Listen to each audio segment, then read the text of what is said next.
Okay, everybody gets to take a deep breath for just a second. But from here now, we're going to move on to our next one, which is a different approach to accomplish the same goals. And this is going to be Ivan Wong, who's going to come live to us from the deep bat cave of Depew Mytech. Perfect. Well, thank you very much. So yeah, we'll go in to talk about AAGR and show you how it goes. We'll go into get started right away, just because I know we're running a bit behind. So we're going to overhead view. You can see all I did, I haven't done anything yet. I just drew out the landmark, so regular posterior landmark. Only thing we're doing is just a little bit higher than normal, closer to the posterior lateral edge of acromion. And then I'm just got a needle in, so we really have not done a single thing. I really just want to make sure I don't have an arthritic shoulder. Got it. So can we get the inside view as well, both view? Perfect. So now you can see what we're doing here. We just get the regular triangle, biceps tendon. That's really all we do. We're going to have Kazu, my fellow, is going to hold on to the camera right here. So regular Bankart portal. So we're just actually going to start right from the beginning and get a Bankart going. Can you have a switching stick, please, and a cannula? Perfect. So part of the thing, why we're trying to do it right from here, is that we want to show you the dissection, because I think that's the key of what's going on, of how you get the visualization for arthroscopy here. We're going to change this outflow. So I'd like to use inflow-outflow portal, try keeping the pressure low, so that we don't have too much extravasation. And we'll use the shaver system here. And then the only thing we want to do now is go, how do you do is this a shaver? Yes, it is. It's oscillating. Can you do the faster oscillating? Is there a different setting? Yes. This seems like the slow one.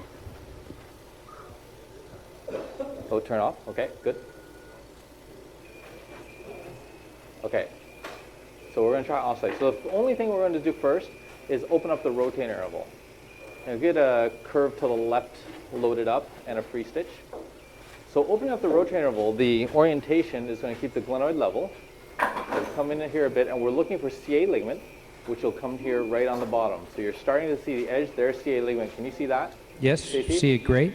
And you Great. routinely remove this? No, I leave CA ligament completely. Okay.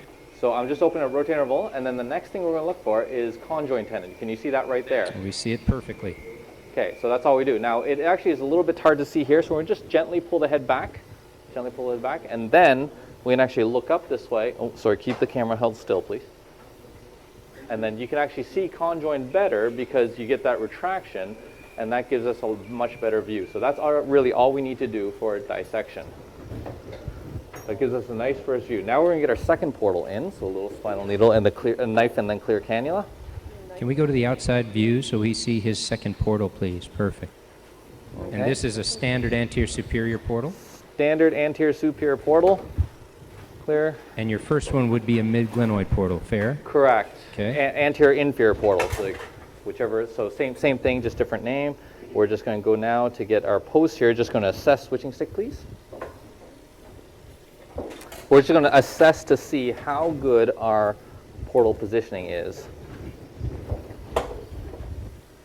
And if we look over here, no, don't do that yet. So we're going to look from the top down. Can we go inside view, please? Inside view. So now you can see the glenoid, and what we want to do is see the glenoid full, and then what we want to do is make sure this is parallel. If you look at this, I'm not quite parallel. See, I'm a little lateral there. Yep.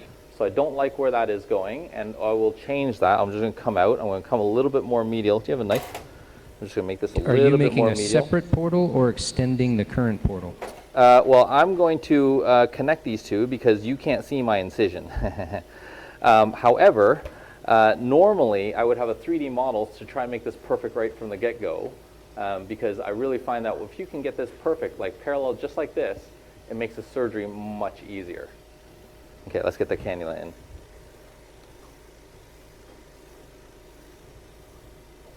Yeah, good, okay, wonderful, okay. So now we have something going on here.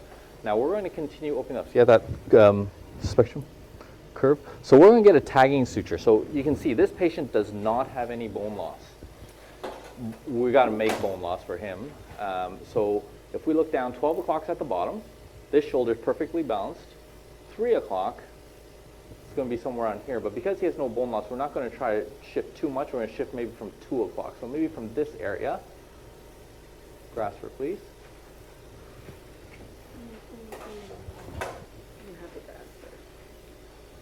Okay, Kazu? Yeah. Grab that. And then come up. Kazu. So pretty good. So far, standard positioning, standard Yep. portals that all of Go us ahead. are comfortable using. Fair? Yep, exactly. And I'll tell you where the difference is. So load up the two tails. So we're going to just put a racking stitch on this just to hold it in place. I don't have the fancy JT sutures, but We could go get you some of Pascal's that he had. He really liked his. yeah, I know. He's a loopy grasper. Thank you. So hold these this way. So we're just a racking suture so that we can keep everything out of the way. Let go of that one, please. Yeah. Oh, you can't let go of this one. Thank you. Good. And load that up. And then switching stick, please. Wonderful. So we're just going to externalize this outside the cannula. This will serve as a little traction stitch on the labrum, yeah? You got it. Okay, put a snap on that.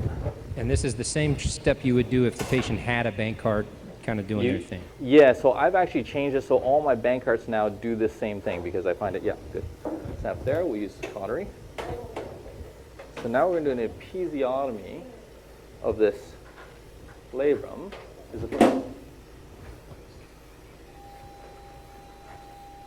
So more dislocations, it goes lower. So the more lax it is here, and depends on how much I want to shift it, will go lower so I can pull it up higher. I can always wind it up afterwards in terms of the knotless anchor we're going to use, but usually is a 3 o'clock. Because this one we're doing in a cadaver that has 0 bone loss in here. So there's no stretching. This tissue is as tight as physically normal. So we can't shift it that much. I'm going to take some bone off, so we're going to shift it a little bit. That's why I took it at about 2 o'clock. Gotcha. So we're just going to do this episiotomy because this opens up this view.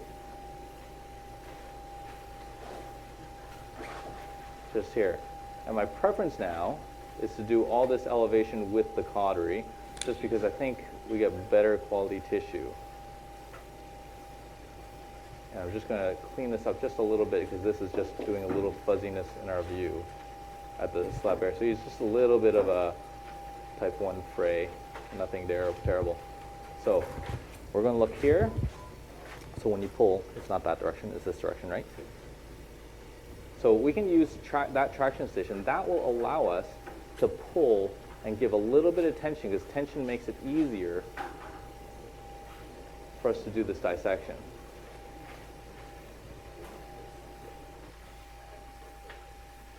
And I'm going to try to, so not too hard, just a little bit at a time. Yep. And you're taking this down to 5 o'clock, 6 o'clock, past the equator, where?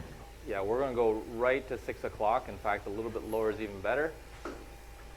Because this guy doesn't have bone loss, I'm actually having trouble. It's not going around the corner. Do you have a liberator knife? Believe me, like when there's bone loss, the dissection's already done for you. We're going to be spending a little bit more time because then we actually have to create the bone loss after this, so it slows down. But that first bit, to be able to show how you see that's the critical step that I never get a chance to show anyone what we're doing to see that CA ligament and conjoint tendon.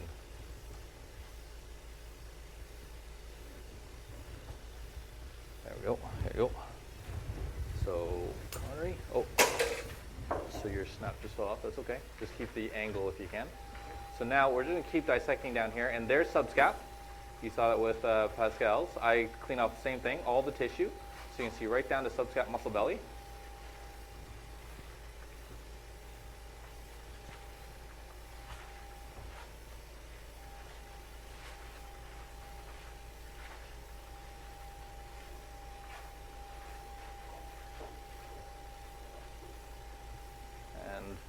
Because there's, again, without bone loss, I'll be going down straight. With bone loss, I'll be going down straight because this person has no bone loss. This is actually a more awkward position to come around. There it goes. And that's past 6 o'clock there. Would you Yep, we see it beautifully. agree?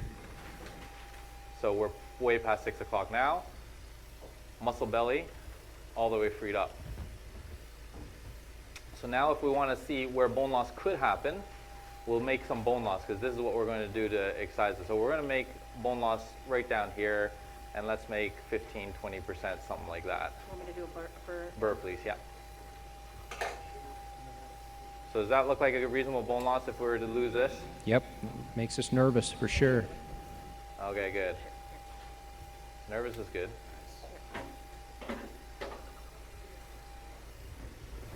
Wonderful. So little burr coming down this way. Thank you. So obviously you won't have to remove this much bone. Is that for, no.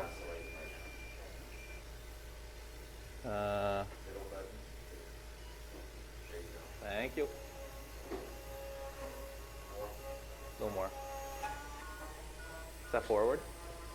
So important part of here is parallax, because the edges of the scope tends not to be, tends to have some kind of distortion to it. So I always try to either look straight up or straight down at this part, because we want to get that resection good. I know Pascal has this this rasp that he uses. We don't have that. We're going to go on here and try to take this down to be nice and flat.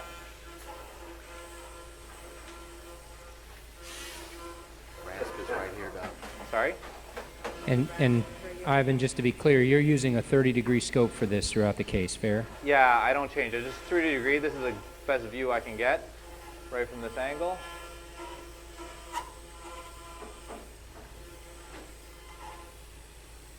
So I want to make sure that we get down, and you can see how much bone we can actually remove down here to be able to get that cautery.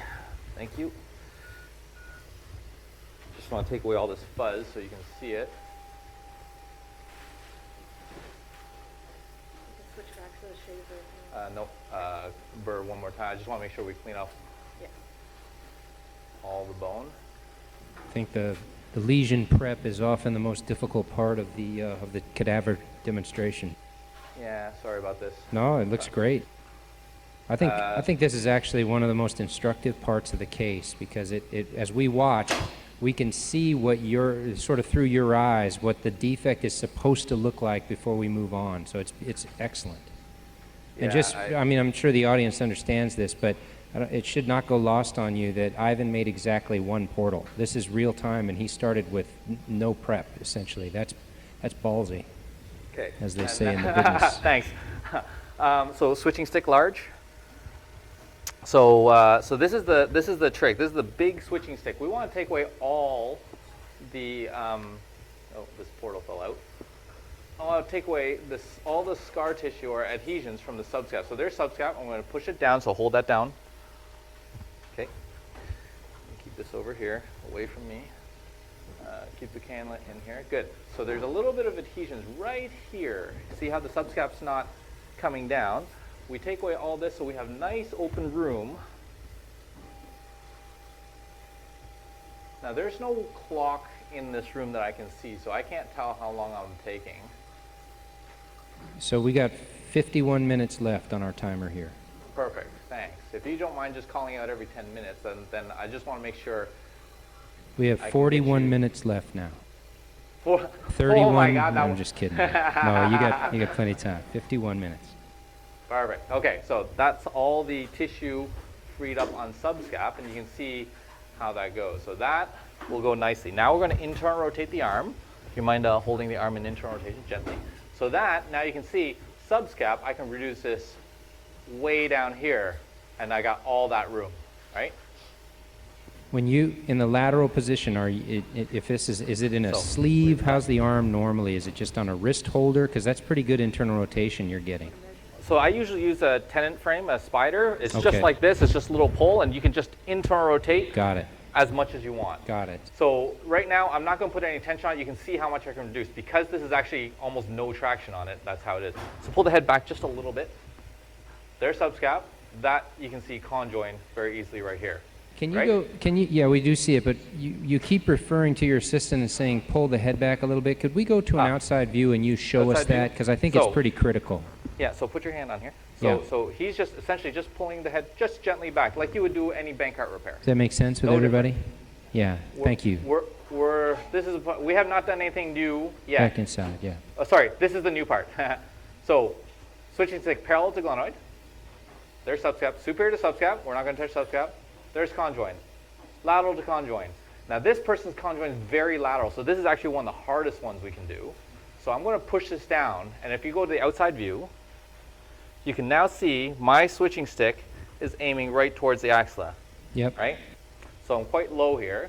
I want to go even lower, but this is, I think, going to give me the angle that I want. So I'm going to push straight from here, and because conjoin is still there, it's safe.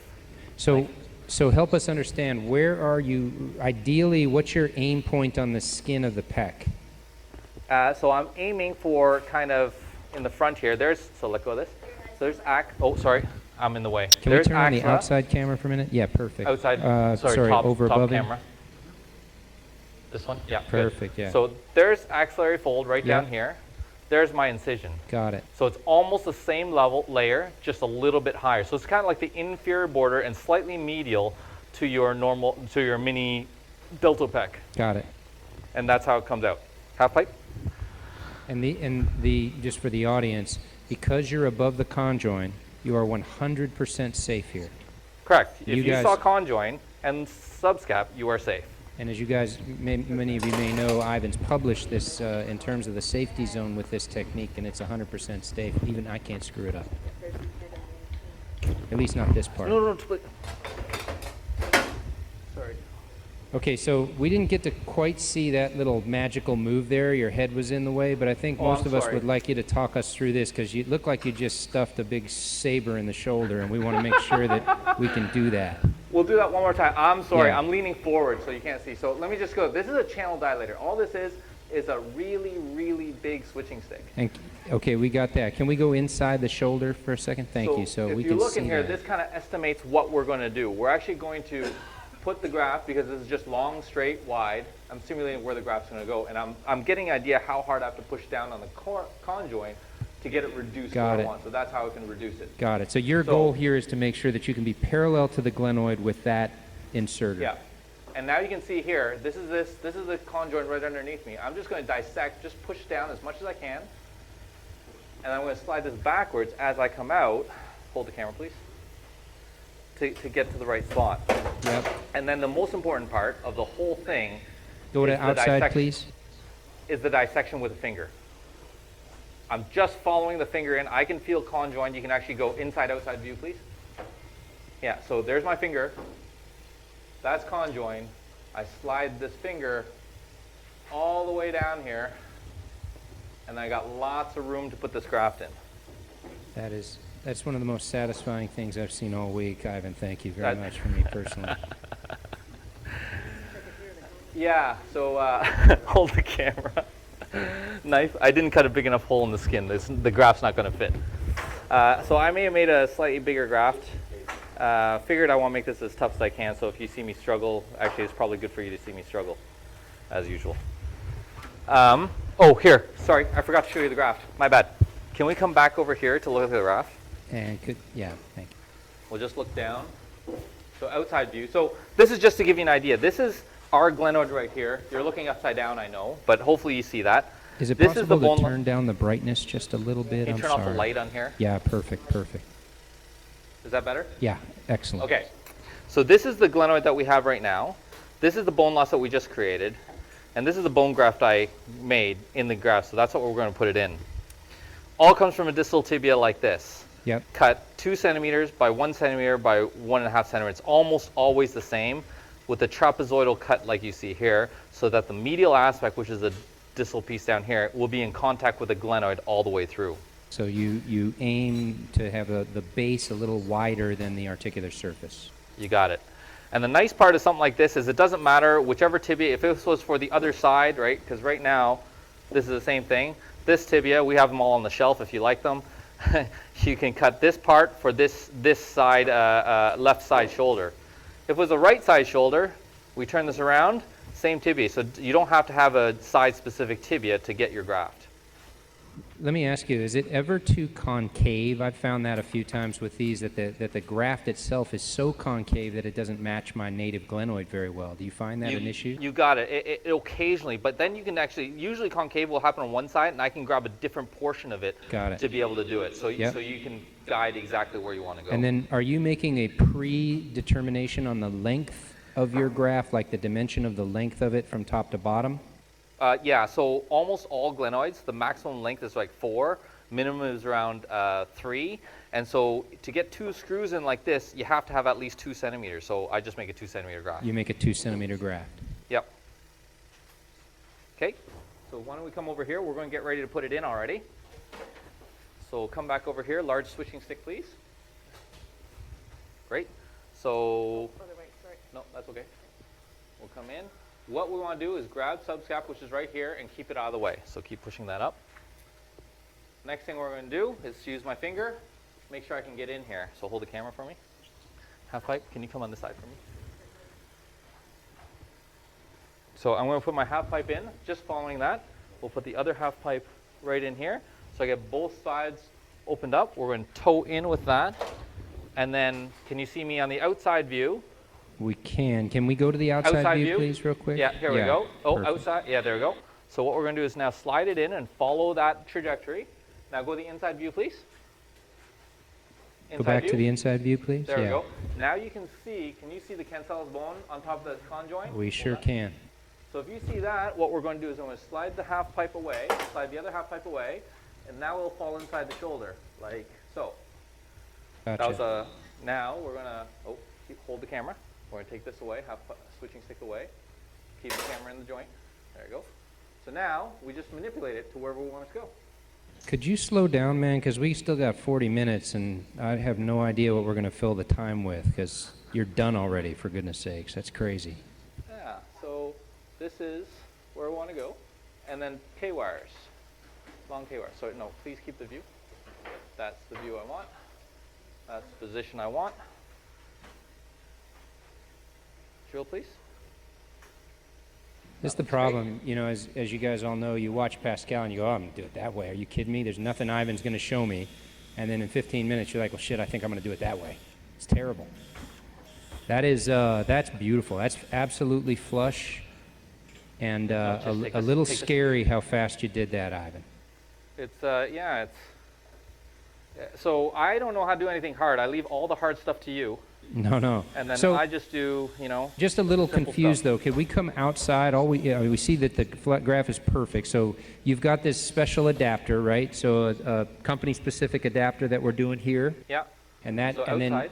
then that you pre-connected, which I'm going to ask you to show us later on a different graft or on the same graft to show us kind of how you attach all that. So that's rigidly attached, and that gun then fits in, and you can use the gun handle to lever down to make it flat. So You got it. we get that, and then the screws, or the, I guess whatever you have attached, the top hats are attached and cannulated, and that's what you're putting the drills through. Fair? You got it. So Okay. the top hats, sorry, I pre-did, that's the only thing I pre-did was the graft prep. And it's just, I'm going to show you that outside. This is, so the top hat washers are right there that you just described. Yes. They're not even pushed down. And the nice part is I don't care about reducing them all the way in because the compression screws is so strong. And get your screw, please. And oh my then God. just help us. You've drilled to a depth of what? We didn't see you pre-measure or anything, so do you use standard lengths, or what are we doing here? No, so there is a, so I may be cheating a little tiny bit here because I don't care. You're not going to see the screws at the back. What I normally do is I look for how much, there's a calibrated drill. So we're going to look at the other one. We'll drill appropriately that way. 1 second. So I just want it in enough so it will not twist on me. So here, we'll do it this one so you can see how we get the normal measure going. I'm just trying to save time rather than opening up screw-specific sizes. We just took 2 36 screws because I figured that's going to be long enough. You took 2 70-millimeter screws, fixed it to the 36. metal tray, and so that thing is going to be super solid. So if you watch here, okay, so I'm making sure I'm parallel. If you watch here, I want to drill, and here's the calibrations coming in. Got it. Okay, so calibrated. This is a 35, cannulation, there's 30. slick. I want to drill, and then it's going to pop through there. So I probably normally would have chosen a 34, but that's still packaged, and I am not really patient like you. That was So- a nice way of saying I'm slow as a surgeon, by the way. I don't know if anybody caught that. Well done, though. Okay, so we get that. We figured out you've measured your length exactly right. Some slick engineering there for sure. And even it's nice about the color coding, right? So it's blue and it's green, so we can see things. Now you can see the compression going. Yeah. Here. Now watch. We're going to get right down here. I'm going to go check. It's in a good position. Now I'm going to sink this underneath. Right until it So breaks, or I mean, you're No, making I'm us all. sinking it You're just making to us the edge nervous. of the cortex. Just the edge of the cortex, because as it remodels, I do not want this proud to irritate the subscap. Oh, I don't know if you can hear the squeak. No? No, we heard it. I didn't know if that was you or if that was something else. Okay, these so out. we got that. So now we're just going to pull these out. That looks great, and you can see now we're not holding the shoulder anymore. It's now stable.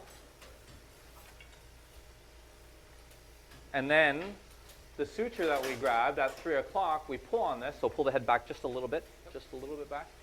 You can see we can actually reduce, oh shoot, the soft tissue broke. Grasper, please.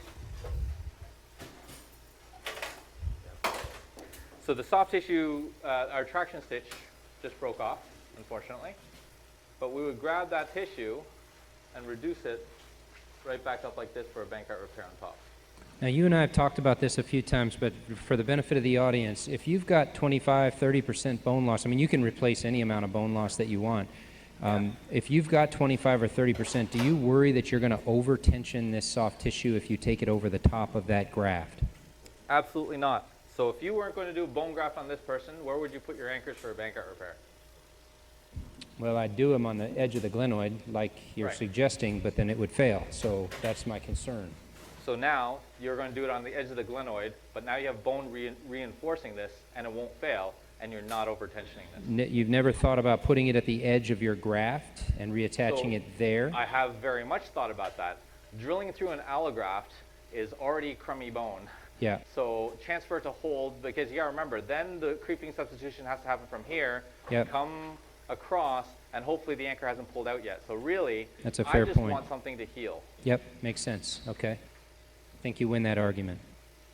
Do you have a probe just to show how we get this all the way across? And then we can show them how the graft goes in, because I guess you don't want to watch me do a Bankart repair. And are can't- you always using the There's the same width of glenoid? Or are you calculating tracks beforehand and after and making sure you're on track? Or how do you? Water's out. Yeah, so I calculate tracks, I calculate size. So we've actually just published our normal data. We just showed that in terms of a glenoid, you can measure, so it's physically easier on a CT scan to measure, oh, why are we not getting fluid? It's coming, sorry, we got bubbles coming. It's physically easier on a CT scan, I'm sure you can show, to measure from inferior at 6 o'clock all the way superior to 12 o'clock. And you can get a measure that way. And most people are somewhere between 36 and 42 millimeters.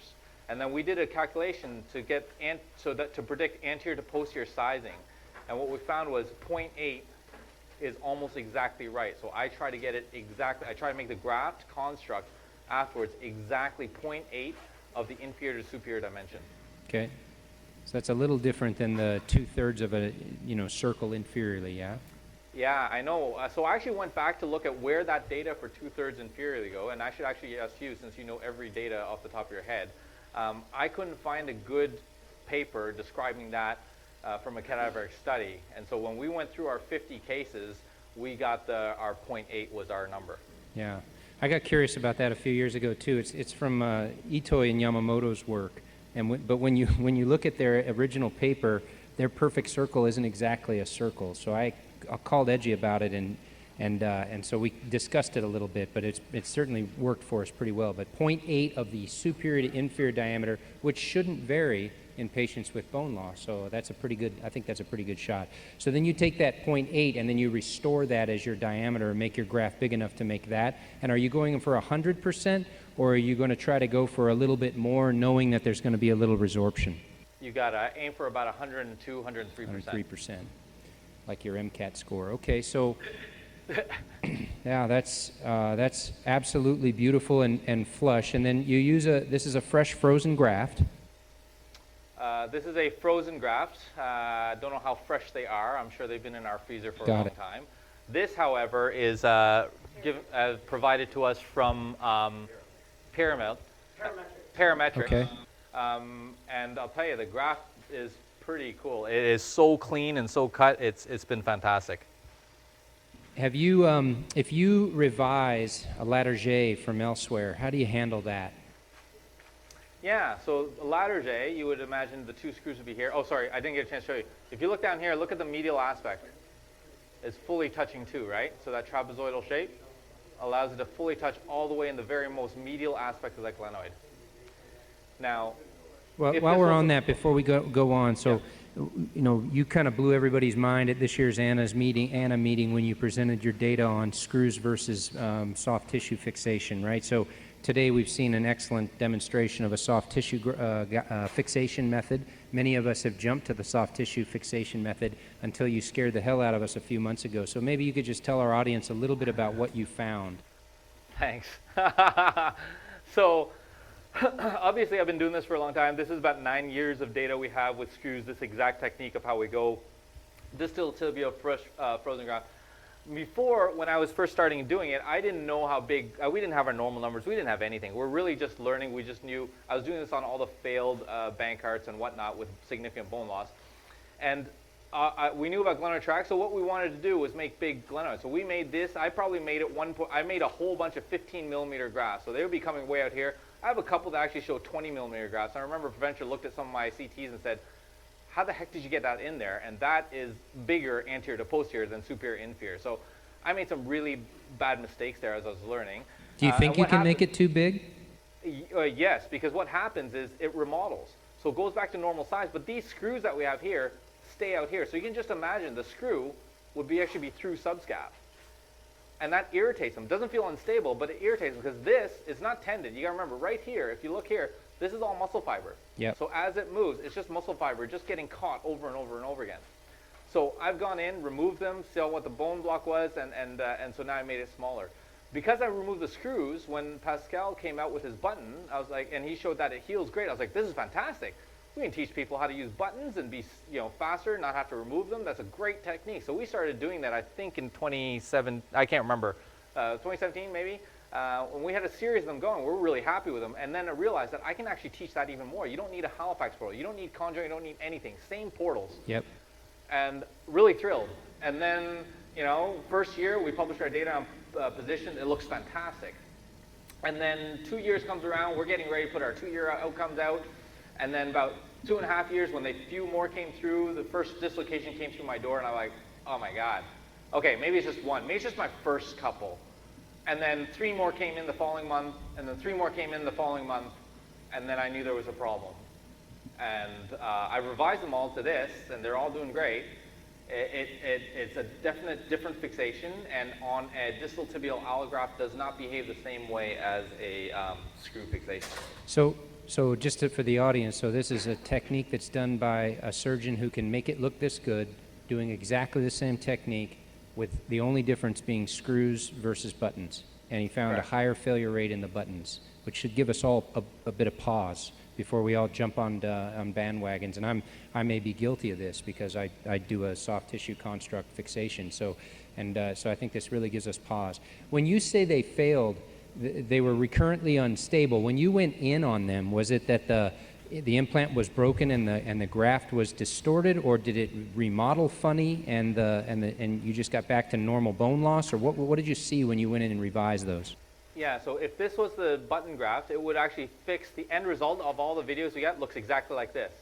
When we went back in, because they redislocated, the bone loss, the whole allograft area was gone right to here, because we saw our suture anchors where we did the Bankart right here, here. We saw a nice straight line, almost exactly like what I had. The buttons would actually be floating down here because they're still attached with those sutures. All I had to do was cut the sutures, pull the buttons out. This was already created for me, so I just had to decorticate it and then do exactly what you just finished seeing. So the operation actually was extremely fast. And so you feel like it was an over remodel, or just a failure of, or they just got loose over time? I think as it remodels, so my 3-month CTs look good, longer look good, but as it remodels, it loses some over here. And then if you lose the shear force fixation fast enough and it presses on it, the remodeling continues. And then it's kind of like worsening over time. As it goes, you get a little bit of subluxation, more and more subluxation. Doesn't get Wolff's Law to be able to remodel this to be nice and strong. Instead, now you're actually going over the edge and you're actually getting repeated subluxation, dislocation, bone loss back down to where it was. Got it. Yep, that makes sense. Because we have screw, so I've gone in for a 6-7 year follow-up to remove those screws, and the remodeling happens. I'll tell you, this corner will be gone. It'll come up this way, it'll come up to about here, it'll come right back to here like our normal glenoid was before, and on this side it would start here. All this bottom corner will be gone, but it will come right from here down and be right there. Like this is how it's going to remodel. How long do you think the remodeling process takes? 2 years, like all our fracture fixation. Yeah. And then tell us a little bit about what your post-operative regimen is. When can these guys return to, and gals return to full contact athletics, for example? Yeah, I let them go about 6 months right now, Okay. mainly because at first I was getting the CT scans that way. Now I'm not 100% sure, but because I've let them go for 6 months and they've been fine, I just continue that 6-month type of process. And again, can you hold this for me? That's kind of how it's been. It continues to remodel, but you know, as they get strong, they feel so good. These patients feel stable immediately. It's not like Bankart where you're kind of holding it stiff, trying to make sure it doesn't sublux out. They're feeling great right away. Is there enough here that do you do ever a remplissage or ever address the humeral side? Absolutely, because you got to remember, this is going to remodel. I told you, it's going to come back to roughly here, right? That was a normal size glenoid. We overshot it by, you know, probably 2 millimeters. So if there was a Hill-Sachs that came down and that would engage when a normal size glenoid is here, I address it the same way. What I found was, at first, when I'm making these supersized glenoids, I ignored the remplissage completely. But when they start getting this impingement with the screws, their WOSI score was low. And so when I went to revise it, I did a remplissage, they start feeling great. So I really think, just like your data showed, we may not know them, they may not be dislocating, but they're not normal. And we can make them feel a lot more normal by doing a remplissage and something that, because as it remodels, it's going to go smaller and it might engage at that point. So you really need to do the calculation for where the remodeling will be. Help us understand your threshold for, do you ever do an arthroscopic Bankart? Yes, absolutely. We just finished doing quite a few. Okay, So when there's no bone loss, and definition for me is less than 10%, it's 10%. a Bankart remplissage. Okay. And you'll add a remplissage in every patient that you can. Will you create a Hill-Sachs lesion in order to make it amenable to a remplissage? No, so remplissage happens only when they're in the off-track or peripheral track region. Oh, sorry, over here. Thanks. Yep. Okay, that's perfect, yeah. So, Yeah. and then what about posterior bone loss? Do you use a similar technique for this? Absolutely. So posterior is actually harder than anterior because the muscle doesn't, it's harder to retract the muscle. Okay. We can go back to the interior portion of the view. So posterior is actually very tricky. The bone loss is not this vertical loss. I use the same views as we are, but the bone loss is like 45 degrees. It comes from down here across because the acromion gets in the way. When the head dislocates posteriorly, the acromion will push it inferior, not directly posterior. Whereas anteriorly, the coracoid actually keeps it so that it makes it straight anterior bone loss. And when it comes no, you don't want to make it straight because if you make it straight, the acromion will get in the way to put the bone graft in from the top view. Hopefully you can see that. If you look here in our posterior portal, we're actually touching acromion here. And when I put my probe in, you can see this is how the graft will go. I actually just expand this portal. This is the region, so it will come from here to here. That's where the bone loss will happen. And you just expand this portal, and this is the part that you actually replace. Makes total sense. Tell us about your learning curve. How long, if a young surgeon in the audience or even an old dog surgeon here at the podium says, man, I really want to learn this technique, how many cases until you feel like you achieve competency and then mastery? So I'll tell you, we looked at mine at least, and I got my positioning. This is right from the very beginning of my learning curve because we were developing this technique. It took me about 9 cases to get it exactly where I wanted to consistently. Okay. But you don't need to go through my learning curve. I'm showing you all these details. Right now, we actually teach this completely virtually. Hopefully you saw that. We Yeah. can do augmented reality labs. And I'll tell you, every surgeon that we've done this 30 times over COVID because we couldn't travel. And every single one of those surgeons were doing it the very next week. And you know, all the text I get back is how easy this is, how great it is, how many more applications it can go to. Yeah, you've made a very convincing case. That's a beautiful graft. Any other questions from the audience?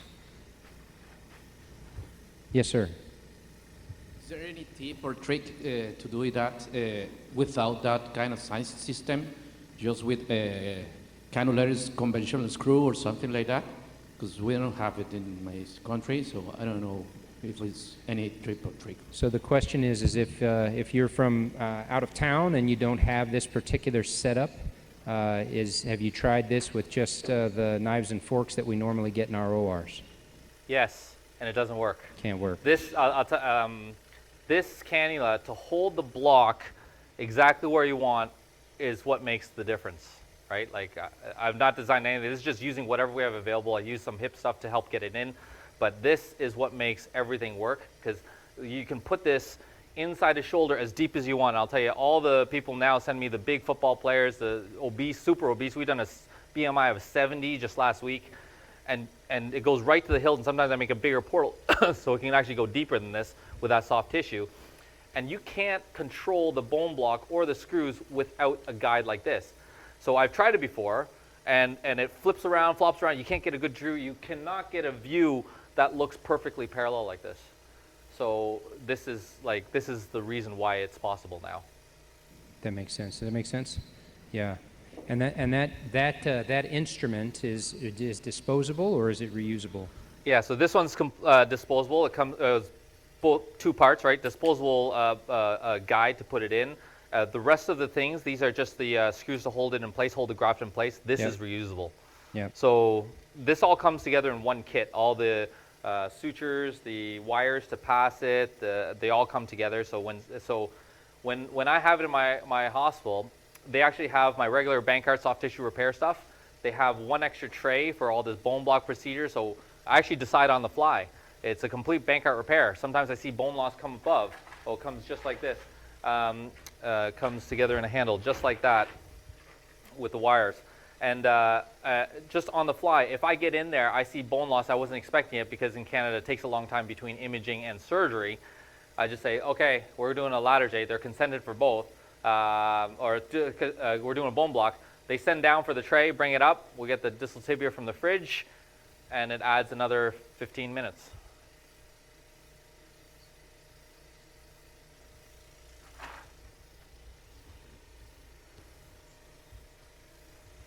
Yeah. You get the alpha beta guide.